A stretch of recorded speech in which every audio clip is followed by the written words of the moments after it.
Bismillahirrahmanirrahim. Assalamualaikum warahmatullahi wabarakatuh. Kembali jumpa bersama saya Uten Stendi dalam Speak Up. Kali ini kita akan ngobrol rileks dengan seorang tokoh penting dari Banten, Bapak Asep Rahmatullah. Assalamualaikum Kang Asep. Waalaikumsalam warahmatullahi wabarakatuh. Apa kabar nih? Baik, alhamdulillah sehat. Jadi udah lama gak ketemu kita ya? Iya. Sangat grup aja. Apa? Grup aja. Kalau di grup aja kita. Tapi udah lama nggak jumpa. Iya. Tapi masih muda terus ya, seger ya. Berusaha terlalu muda lah. Iya. Ngomong-ngomong apa nih kegiatan setelah nggak jadi anggota DPRD provinsi? Saya mungkin ditugaskan oleh partai untuk mengurus partai di Provinsi Banten. Kebetulan jabatan saya atas dasar SK dari Ibu Ketua Umum, Ibu Hajah Megawati Soekarno Putri, saya sebagai Sekretaris DPD PDI Perjuangan Provinsi Banten. Oh, ya pemirsa, Kang Asep ini, saya manggilnya Kang Asep ya, karena memang beliau biasa akrab dipanggil Kang Asep. Sebelumnya juga menjabat sebagai Ketua DPRD Provinsi Banten. Betul. Yang sekarang digantikan oleh Andra Soni. Iya. Salah satu calon gubernur ya, kira-kira gitu. Jadi kalau kita berbicara soal Banten, dia sangat paham betul, kira-kira. Mudah-mudahan. Ya. Jadi sekarang aktif di partai ya. Aktif di partai. Saya dengar dulu pernah jadi komisaris salah satu BUMN ya. Kebetulan pernah 1 tahun saya ditunjuk jadi salah satu komisaris di Kiek ya. Oh. Kiek. Terus kenapa? Ya karena Kiek mungkin mau IPO ya kan. Artinya bahwa komisaris tidak diperbolehkan pengurus partai, ya saya lebih baik mundur jadi komisaris kan. Jadi lebih mencintai partai ya? Lebih mencintai partai. Ini luar biasa ini. Apa partai lebih menjanjikan ya daripada di dunia usaha gitu? Nggak mungkin gini Kang Oten ya kan, kita nih mungkin sudah mulai berpikirnya apa sih yang perlu kita berikan kepada sumbangsih pemikiran dan yang lain-lain. Mungkin partai lebih memberikan ruang saya untuk memberikan gagasan atau juga mengisi pembangunan lah dari sisi partai politik. Asik. Jadi waktunya mengabdi ke partai. Iya, gitu. Karena partai lah yang membesarkan saya seperti ini. Yang pernah mengantarkan menjadi politisi. Gitu. Paling populer ini Pak Asep, Kang Asep di Banten. Dan menurut saya juga ketika beliau menjadi menjadi ketua DPRD itu cukup banyak terobosannya. Salah satu yang saya ingat betul itu ketika beliau ikut merekomendasi atau mendorong revitalisasi ya. Iya, Banten Lama. Di Banten Lama yang akhirnya terwujud di zaman Pak alhamdulillah Halim sampai sekarang. Itu gimana ceritanya dulu tuh? Ya, bahwa Banten itu berdiri, kira saya punya pemikiran bahwa satu daerah itu kan tidak lepas adanya kultur. Nah, sementara kenapa Provinsi Banten itu adanya di Kota Serang? Karena berkaitan dengan adanya sejarah, yaitu Kesultanan Maulana Hasanuddin, yang dimana di situ ada Masjid Agung Banten segala macam.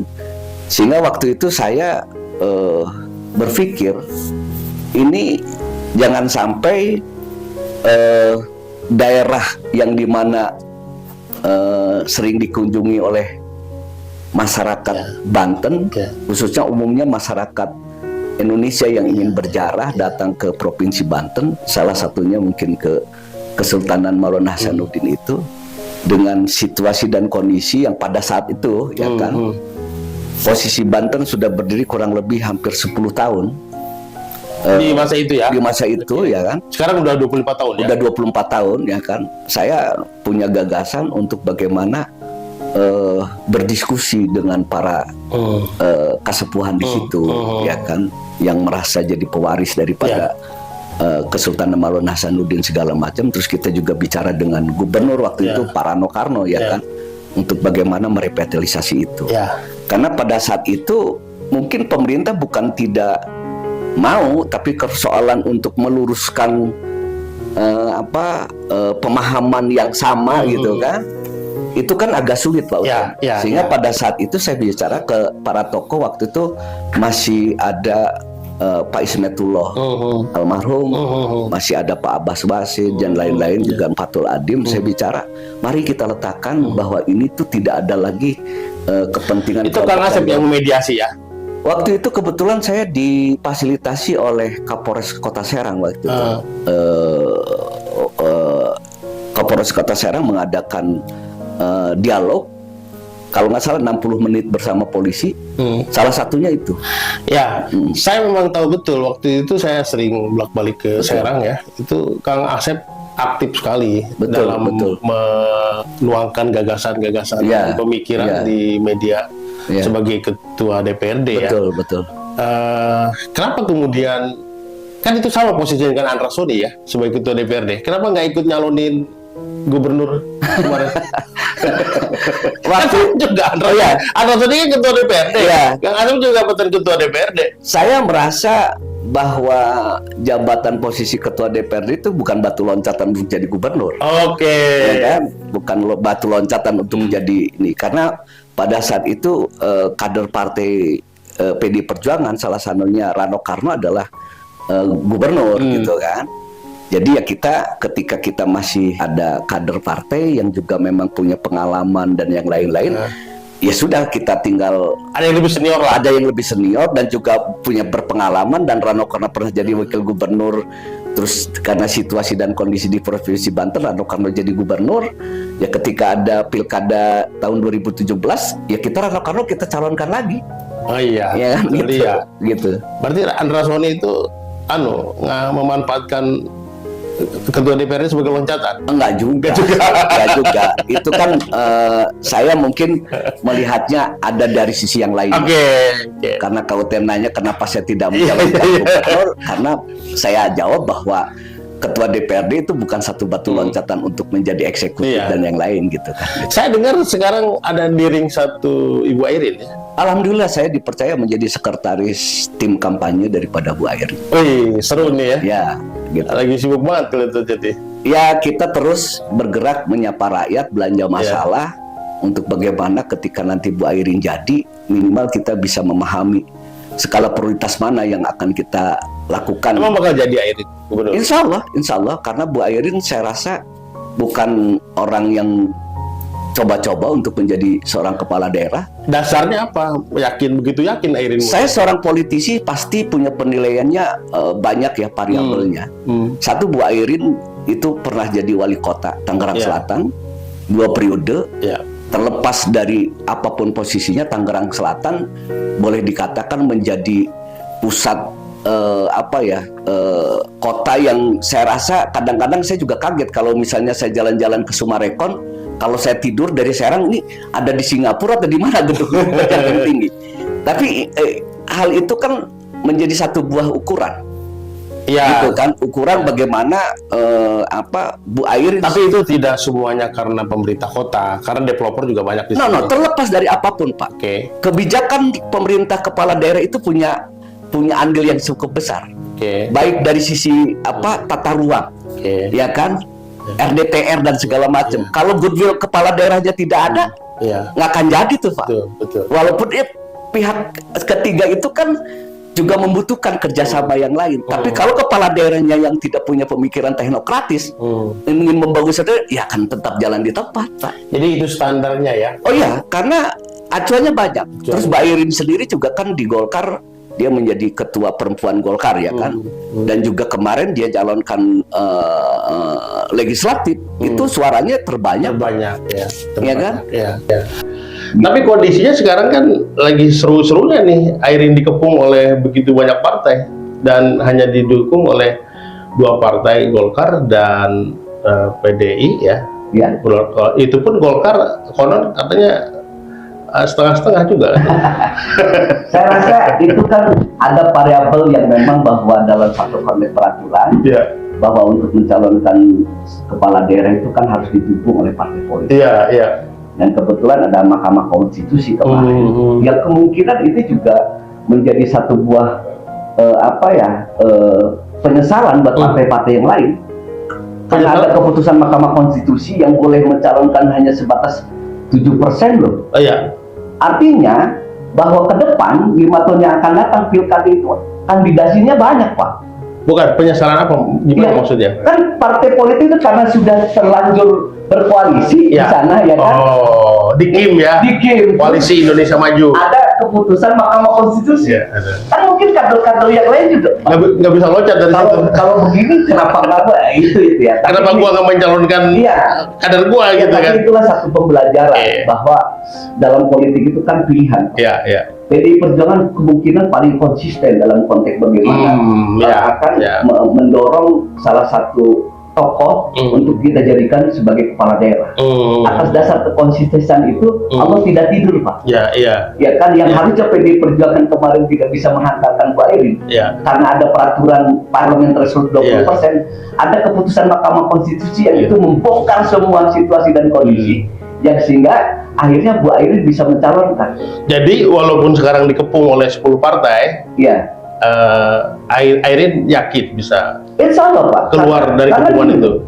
Kadang-kadang masyarakat itu tidak melihat partainya mana, Pak. Oke. Karena kepala daerah itu adalah orang yang betul-betul bisa diyakini, bisa membawa perubahan buat masyarakatnya. Mau dari partai manapun, Pak.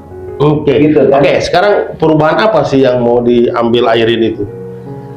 Mau dibawa Airin untuk Banten. Kalau ngomong perubahan ya? Ya, kebetulan Bu Airin itu bekerja bukan pada saat dia direkomendasi, Pak. Sebentar, bukan bekerja pada saat direkomendasi oleh partai. Maksudnya gimana? Bu Airin itu sudah kerja 2 tahun sebelum Pilgub. Oh, bukan dicemplungin? Bukan. Jadi Bu Airin ini dari 1.500 lebih yang namanya desa. Bu Airin itu udah hampir 149, Pak. 149? 1.490. 1.490. Mungkin sekarang sudah mulai yang sudah dikunjungin. Yang sudah dikunjungi. Ya kan? Dari berapa tuh? Dari kurang lebih 1.500 desa, Pak. Berarti lebih dari separuh ya? Udah lebih dari separuh karena sudah 2 tahun Mbak Airin. Iya. Ya kan mungkin sekarang sudah mencapai 1.500-an lebih lah Mbak Airin. Ya kan dengan ditambah. Saya belum update lagi, tapi yang setahu saya dari 1.500 sekian tuh terakhir saya hitung hampir 149.490 desa dia sudah kunjungi. Terus apa sih yang ditawarkan Airin kepada publik, kepada rakyat itu? Pertama begini, Pak, Bu Airin membuat visi misi bukan berdasarkan atas dasar dia punya pemikiran, tapi dia belanja masalah. Sebentar, belanja masalah. Belanja masalah. Dengan dia berkunjung ke 1.500 desa itu, dia tahu, Pak, desa ini butuh apa? Pendidikannya kah? Infrastrukturnya kah? Ya. Ya kan? Nah dari situ, dari semua belanja masalah, dia tuangkan kepada visi misinya dia. Dia mendengarkan masalah-masalah yang terjadi di masyarakat. Di masyarakat yang dikunjungi. Oke, iya. Lanjut. Ya kan? Dari situ baru dia tuangkan di visi misi. Jadi visi misi yang dia tuangkan itu berdasarkan bottom up ya. Bottom up. Berdasarkan bukan teoritis. Karena gini Pak Utem, di pilkada itu banyak calon-calon itu hanya pemikirannya teoritis. Ya. Nah, kita akan tandingkan pemikiran teoritis dengan teknokratis. Ya kan? Tinggal bagaimana masyarakat. Maksud Anda Andra Soni teoritis? Persoalannya kan saya menganggap Pak Andra Soni selama 5 tahun jadi ketua DPRD, ya kan, itu tidak mungkin sehebat dengan misalnya eksekutif. Karena kalau DPRD kan fungsinya cuma 3, Pak. Iya, beda ya? Beda, Pak. 3 itu apa sih? Legislasi, pengawasan, sama budgeting. Tidak punya kemampuan eksekutor, Pak. Gitu. Iya kan? Jadi beda tuh. Beda Pak, dari sisi itu beda. Kemampuannya juga beda. Iya, tapi mudah-mudahan Andra Suni sudah belajar lah untuk bagaimana. Tapi kalau saya ingin bagaimana memberikan satu buah pemahaman ke masyarakat lewat podcast ini. Iya kan? Oke, tapi memang eranya kelihatannya kayak gitu ya. Lewat KIM ini, Koalisi Indonesia Maju, banyak sekali saya lihat di beberapa daerah di Indonesia, termasuk di Banten ya, calon-calon bupati, calon wali kota yang bukan dari bawah gitu loh. Misalnya di kota Tangerang ya, itu tiba-tiba ada Paldo misalnya itu. Iya, iya. Terus di Banten kan semula Andra Suni juga nggak diperhitungkan kan? Iya, iya, iya. Ada Wahidin Halim, Iya, iya, iya. ada Dimyati, Iya, iya. ada siapa lagi Iya, dari iya. Kota Tangerang? Iya, iya. Pak Bupati Wali Kota Tangerang dulu siapa? Pak yang ikut survei yang cukup banyak itu. Pak Arif Iya. misalnya kan nama-nama itu dulu Iya, yang iya. muncul tiba-tiba Pak Andra Soni gitu kan. Iya, iya. Menurut Kang Asep ini fenomena apa? Ya, ini harus menjadi kritik dan otokritik ya kan. Saya sebagai politisi, ya ini kan bahwa ke depan ya kan demokrasi itu kan harus juga diberikan keleluasaan kepada masyarakat. Kan posisi undang-undang 32 atau 23 ini kan otonomi daerah, Pak. Ya. Bahwa perhelatan pilkada itu adalah ajang kontestasi tokoh lokal. Oke. Iya kan? Pilkada itu ajang kontestasi Kontestasi tokoh lokal. tokoh lokal. Untuk bagaimana dia bisa melayani masyarakat yang ada di daerah dan lingkungannya dia. Bukan tokoh pusat. Bukan Atau tokoh dari daerah lain. dari daerah lain. Ya ini mungkin ke depan ya. Saya rasa dengan peraturan parliament threshold yang sudah mulai diputus oleh MK Iya. menjadi 7%, 5 tahun yang akan datang ini akan semarak, Pak. Ya. Jadi bagaimana orang menjual gagasan, bagaimana orang bersaing di visi misi dan segala macam. Maksud Pak Asep, sekarang ini banyak tokoh-tokoh bukan lokal atau tokoh dari daerah lain dari pusat yang dicemplungin ke daerah maksudnya. Ya, yang tadi Pak Utian sampaikan, ya kan, misalnya Paldo. Saya bukan tidak menganggap bahwa Paldo tidak punya kemampuan, ya kan. Tapi kan tidak hanya sebatas dia punya kemampuan, tapi bagaimana membondingkan diri dengan lingkungan dan sekitar. Iya kan? Iya. Karena Paldo mungkin tidak kenal yang namanya belusukan, walaupun dia mungkin sekedar, tapi tidak ngebonding, Pak. Menurut Pak Asep itu kurang bagus ya. Saya rasa seperti itu. kembali lagi, artinya kan rakyat Kota Tangerang punya penilaian. Ya kan? Emang nggak ada tokoh lokal gitu? Ya, misalnya di situ kan dari Pak Wahidin ke Arif, terus sekarang ke Pasarudin segala macam. Tapi kalau saya sih lebih suka ke depan, artinya semua punya hak yang sama dalam konteks dipilih dan memilih gitu kan. Kan konsepnya begini, Kim itu. Jadi Kim itu kalau saya pelajari ya, itu belajar dari pengalaman sebelumnya juga. Ternyata kan ada bupati, wali kota, atau mungkin juga gubernur yang kurang sefrekuensi dengan kebijakan-kebijakan pusat. Sehingga pusat atau para quote and quote lah ya, dewa politik di Jakarta ini nih, harus membuat sistem di mana nanti para wali kota, bupati, dan gubernur tuh harus sefrekuensi dengan presiden, gampang mengatur sirkulasi dan distribusi kekuasaan pusat ke bawah. Gimana itu? Jadi gini, pemikiran Kauten itu mungkin terlalu simpel ya, bahwa saya sih tidak mau mencampuri apa yang menjadi kesepakatan di Kim ya. Tapi persoalan hierarki pemerintahan itu ada, Pak. Jadi tidak bisa Pak Utian sebagai gubernur itu menceng dari pembangunan yang ada di pemerintah pusat. Karena ketika kebijakan pemerintah pusat yang memang sifatnya pro rakyat, karena Pak Utian menganggap presidennya bukan gua, Pak Utian yang terdowngrade ke oleh masyarakat. Ya kan? Jadi kehierarkian itu ada, kepanjangan tangan daripada pemerintah pusat sesuai dengan peraturan perundang-undangan, ya kan? Secara inherentnya itu kan ada lah, Pak. Hanya saja mungkin ada gap psikologis lah. Itu beda gitu kan. Besok ke depan itu dengan otonomi daerah yang seluas-luasnya adalah bagaimana melahirkan pemimpin-pemimpin di daerah yang teknokratis, yang mampu menggali potensi yang ada, tidak hanya sebatas pembagian bagi hasil dari pajak kendaraan gitu kan. Ya kan? Artinya bagaimana daerah itu bisa mandiri dengan pendapatan asli daerah yang didapat itu bisa bertumbuh kembang. Itu sehingga PAD itu tidak hanya sebatas dari pajak kendaraan, Pak. Sekarang menurut Kang Asep ini, apa sih sesungguhnya yang menjadi problem sangat mendasar di Banten yang perlu diperbaiki? Reformasi birokrasi. Reformasi birokrasi. Ya. Seperti apa itu? Ya arti bagaimana kita memilih kepala dinas ini yang punya pemikiran yang progresif, ya kan? Ada RPJMD, ada RPJMN jangka menengah, ya kan? Nah itu kan 5 tahun, 25 tahun. Bagaimana menjabarkan pembangunan itu, dan itu kedisiplinan, Pak. Ya kan? Bagaimana ketika dia menyusun rencana kerja anggaran tidak hanya sebatas copy paste, ya kan? Tapi betul-betul itu ada kebermanfaat buat pertumbuhan ekonomi di tingkat masyarakat. Dan itu memang menurut Kang Asep menjadi bermasalah di Banten. Iya, dan itu harus ditentukan oleh leadership, Pak. Gubernurnya. Gubernurnya yang akan memahami Pak Uten kepala dinas. Saya gubernur. Ketika tidak dia memahami secara teknokratisnya apa yang disodorkan sama Pak Uten disetujui, Pak, lewat Bapeda. Ya kan, padahal di situ Pak Uten. Nah, justru itu yang sekarang diserang oleh tim Andra Soni. Kondisi birokrasi di Banten itu kan warisan di masa lalu. No. Jadi gini, warisan Pak. No. Kalau mau berbicara warisan, siapa yang bisa membangun pusat pemerintahan Provinsi Banten dalam kurun waktu 5 tahun?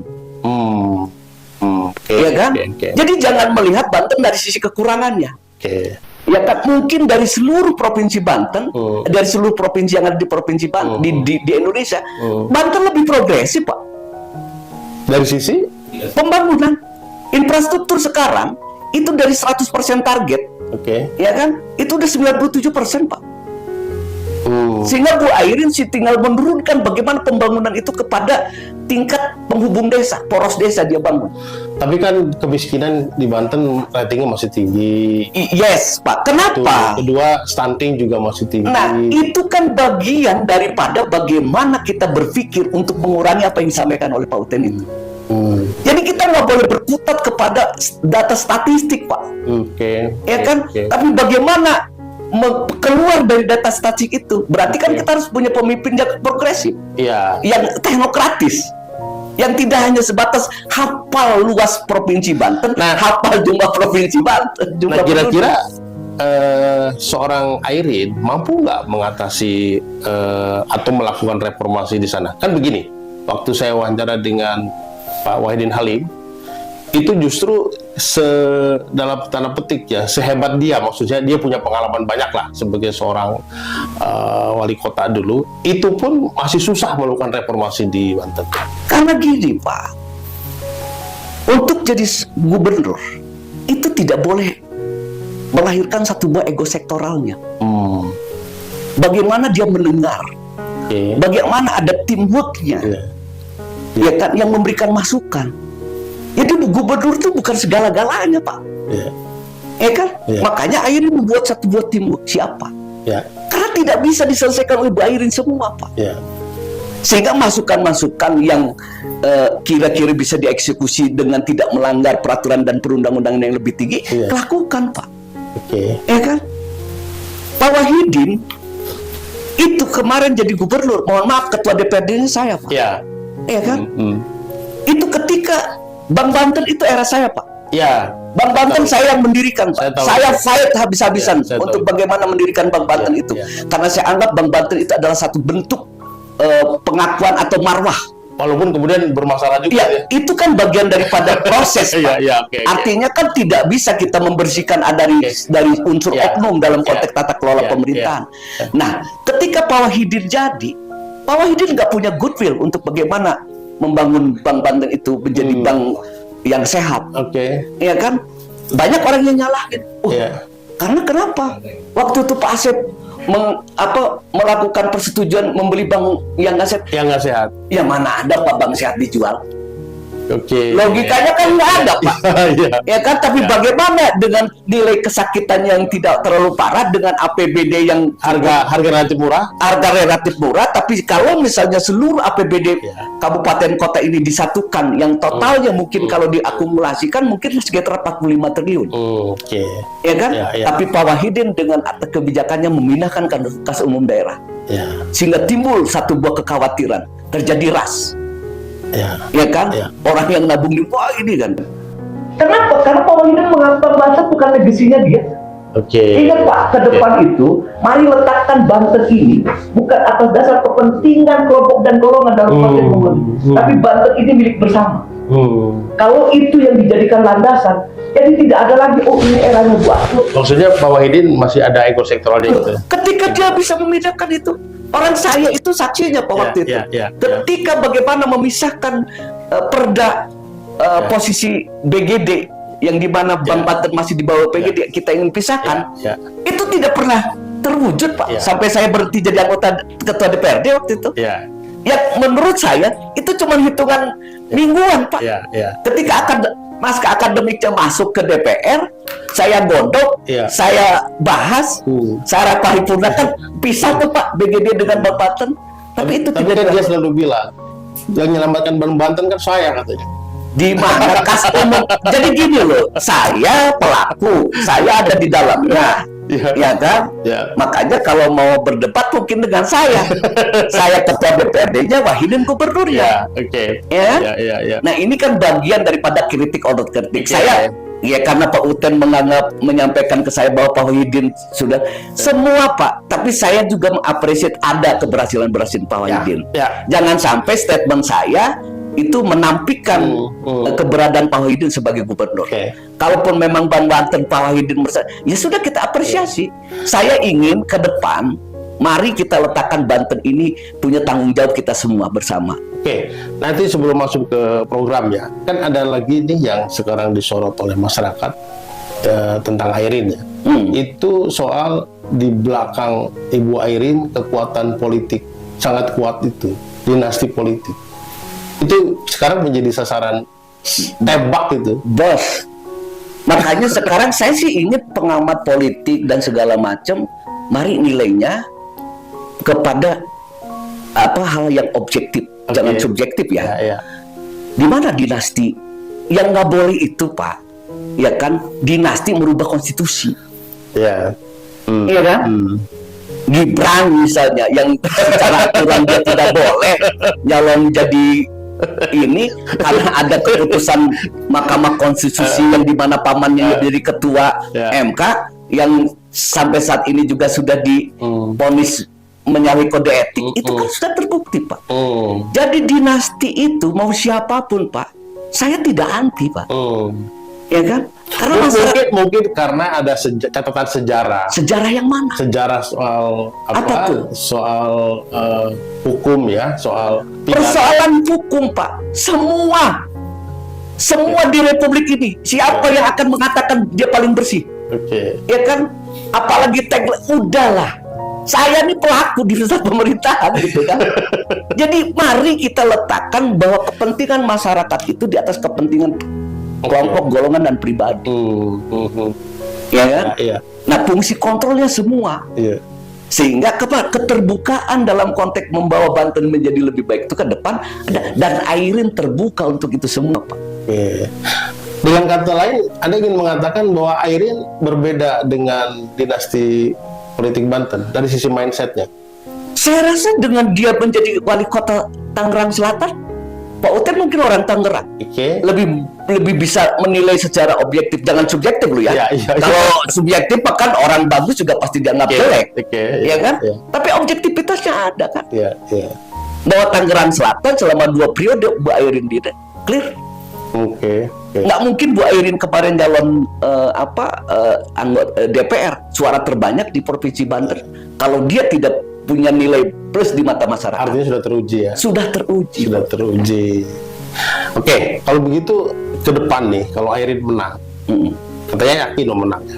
Insya Allah. Yakin banget? Insya Allah. Ya, keyakinan itu pasti ada. Sampai hari ini saya dengan Bu Airin sudah mengunjungi 1.500 desa saja, bahkan sekarang sudah dipersempit lagi menjadi RT RW, ya kan? Itu saya bentuk, Pak, kalau dia tidak didasari atas dasar atas dasar keinginan mengabdi kepada masyarakat, capek Pak. Nggak gampang. Jadi nggak gampang lah. Ada panggilan jiwanya ya. Ada panggilan jiwa. Itulah yang membuat saya mempertahankan Bu Airin untuk dijadikan calon gubernur. Membela habis-habisan. salah secara objektif. Subjektif. Kenapa? Karena ada variabel-variabel yang lain. Ya Ya kan gitu. Ya. Kenapa harus saya sampaikan? Karena ini loh gitu kan. Oke. Ya kan? Oke. Selain reformasi birokrasi yang jadi prioritas tadi, kira-kira apa lagi? Nah, jadi gini, ada hampir rata lah ya orang dalam konteks mencalonkan itu janji-janji manis Ya. yang diucapkan bahwa besok kalau saya terpilih akan begini, akan begini, akan begini. Kadang-kadang itu tidak didasari atas dasar pemikiran-pemikiran yang teknokratik. Yang penting mah masyarakat senang aja. Sehingga ketika masyarakat dia terpilih, bingung mau mengeksekusinya seperti apa. Karena terlalu ngeblapping persoalan janji, ya kan. Nah kalau Bu Airin, ini dari sisi belanja masalah, itu diskusi Pak. Oke. Nah dari belanja masalah itu kira-kira selain reformasi tadi ya, Contoh, masalah apa yang paling perlu dibenahi di Banten? mengentaskan kemiskinan, Oke. ya kan, dan juga menciptakan lapangan kerja. Lapangan kerja dalam artian bukan orang suruh bekerja Pak, tapi membuka selebar-lebarnya kesempatan masyarakat untuk berusaha. Oke. Ya kan? Ya. Sekarang ini orang yang diam di rumah saja itu bisa hidup Pak. Ya. Ternyata dia content creator, ya kan? Atau dia bisa YouTuber, ya kan? Nah sekarang kan era teknologi sudah bisa merambah kemana-mana. Ya. Nah, Bu Airin dia hanya ingin bagaimana dia menjadi kepala daerah yang membuka ruang market dengan potensi yang ada di Provinsi Banten ini. Ada 3 klaster, Tangerang Raya, Serang-Serang Cilegon, dengan Kabupaten Lebak dan Pandeglang. Ya. Itu pasti dengan geografis dan kultur yang berbeda-beda Pak. Ya. Ada daerah sana yang bisa ada daerah pariwisata, di sini daerah perekonomian. Nah daerah perekonomian seperti apa?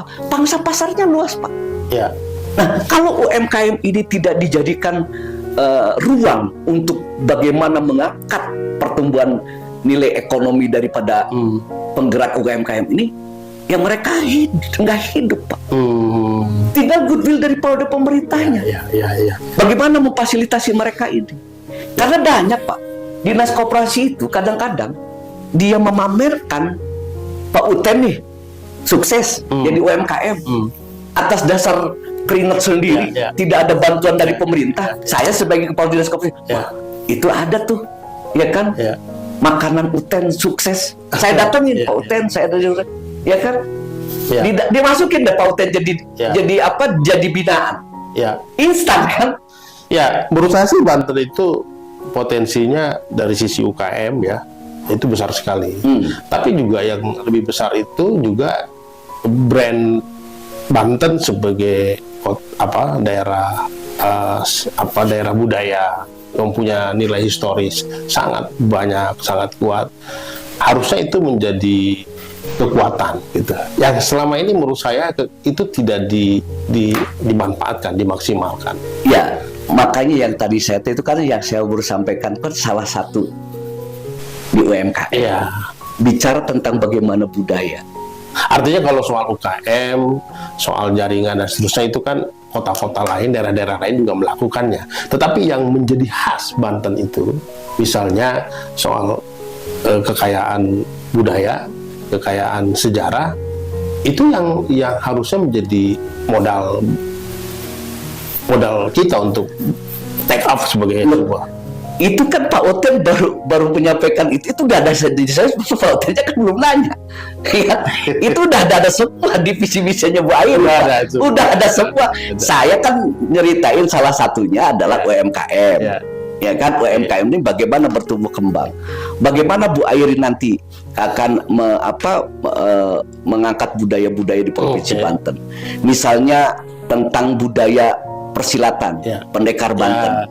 Dan kebetulan keluarga besar itu adalah keluarga besar yang memang mengayomi pendekar, Pak. Pendekar itu adalah kumpulan dari beberapa peguron, ya kan? Nah itu salah satu budaya yang perlu kita pertahankan. Sampai kalau dulu Pak Uten zaman saya sekolah di Bandung, ketika dia dari mana saya di Banten, Padahal mah di Banten kan dagang sangu. Tapi kan persoalan ketika cerita dalam tanda kutip Banten, wah pasti iya rada boga cenah ilmu. Kan itu Pak. Nah itu salah satu bagian daripada yang harus dipertahankan. Belum lagi misalnya adanya budaya, adanya pencampuran dari budaya Betawi di Tangerang Selatan ini. Ya kan? Selama itu masih ada dalam ranah circle-nya Indonesia kan perlu kita kan. Ya kan? Terakhir ya itu hasil survei terakhir masih tetap 70% atau ada pergeseran? Nambah ya? Oh ya? Iya. Nambah ya? Kalau dari versi sana turun. Ya itu dia naik, Airin turun. Ya, jadi kalau menurut versi Pak Asep, Airin mana naik? Nambah ya? Sampai berapa persen tuh? Di atas 70%. Ya, kan itu saya survei di bulan Juli pun masih segitu. Iya, gitu. Iya. Sekarang masih posisi itu. Masih posisi. Tapi saya lihat kelompok atau timnya Andra Sony ini luar biasa itu gerakannya ya. Ya haruslah Pak. Itu kalau nggak luar biasa kan namanya dia udah kalah. Luar biasa ya. Airin dan Pak Asep nggak gempar gitu lihat. Saya rasa di pilkada ini kan bukan ajang satu buah pertandingan lah ya Pak. Saya justru bagaimana saya memberikan satu buah pemahaman kepada masyarakat yang harus sampaikan bahwa pemilihan kepala daerah itu jangan main-main, coba-coba. Iya kan? Semua pasti akan berbicara kata nomor satu. Iya. Ini Banten, Bu. Iya, kan artinya saya yang paling terbaik itu no problem. Semua punya pilihan. Pak Woten juga punya pilihan, saya punya pilihan. Tapi saya punya argumentasi yang kuat. Kenapa saya harus pilih Airin dengan Ade Sumardi? Ini lu argumentasi saya. Satu, Bu Airin punya pengalaman 2 periode jadi wali kota Tangerang Selatan, wakilnya juga 2 periode jadi wakil bupati. Artinya dalam konteks pengalaman tata kelola pemerintahan dalam tanda kutip menghadapi eksekutif, dia tahu Pak beloknya kemana, berhentinya di mana, lampu sen ke kanan ke kirinya dia paham. Tinggal bagaimana dengan tim-tim yang ada ini, Bu Airin dengan pemikiran yang teknokratisnya ini bisa memanfaatkan kepemimpinan dia untuk sebesar-besarnya untuk kepentingan rakyat Banten. Oke, Kang Asep, terima kasih ya. Sama-sama. Luar biasa ini. Pemirsa, di mana saja berada, begitulah obrolan saya dengan Kang Asep Rahmatullah, tokoh dan politisi di Banten yang sekarang menjadi orang terdepan di timnya Airin sebagai calon gubernur Banten. Terima kasih, sampai jumpa lagi bersama saya Utan Sutendi di podcast berikutnya. Assalamualaikum warahmatullahi wabarakatuh. Waalaikumsalam warahmatullahi wabarakatuh.